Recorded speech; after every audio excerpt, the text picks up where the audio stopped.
Sabarimala case എങ്ങുമെത്താതെ അവസാനിക്കാൻ പോകുന്ന ദൗർഭാഗ്യകരമായ ഒരു സാഹചര്യത്തിലേക്ക് പോവുകയാണ്. എല്ലാവരും സ്റ്റാറ്റ്യൂട്ടറി ജാമ്യം കിട്ടി പുറത്തു വരുന്നൊരു സാഹചര്യമാണ്. സർക്കാരാണ് ഇതിൻ്റെ അകത്ത് ഇടപെടുന്നത്.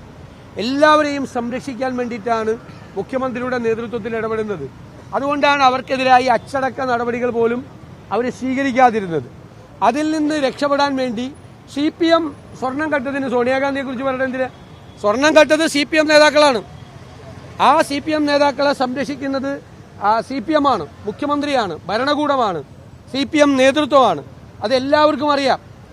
എന്നിട്ട് എന്താണ് അയ്യപ്പന്റെ സ്വർണം കൊണ്ടുപോയത് സോണിയാഗാന്ധിയാണ്. ആ SITയിലുള്ള ഉദ്യോഗസ്ഥന്മാര് ഈ ആഭ്യന്തര വകുപ്പിന്റെ കീഴിലുള്ള ഉദ്യോഗസ്ഥന്മാരാണ്. അവരുടെ മീതെ ഭയങ്കരമായ സമ്മർദ്ദമാണ്. അവിടുത്തെ രഹസ്യങ്ങൾ പുറത്തു പോകുന്നുണ്ട്, അവിടെ നടപടികൾ പുറത്തു പോകുന്നുണ്ട്. SITയിൽ നിന്ന് SITയിൽ സത്യസന്ധരായ ഉദ്യോഗസ്ഥരുണ്ട്, ഞങ്ങൾക്കറിയാം. പക്ഷെ അവർക്ക് സ്വതന്ത്രമായി പ്രവർത്തിക്കാൻ കഴിയാത്ത സാഹചര്യം SITയിലുണ്ട്. ഞങ്ങളുടെ ഒറ്റ ചോദ്യം, 90 ദിവസമായിട്ട് ഒരു പ്രാഥമികമായ കുറ്റപത്രം പോലും എന്തുകൊണ്ട് സമർപ്പിച്ചില്ല?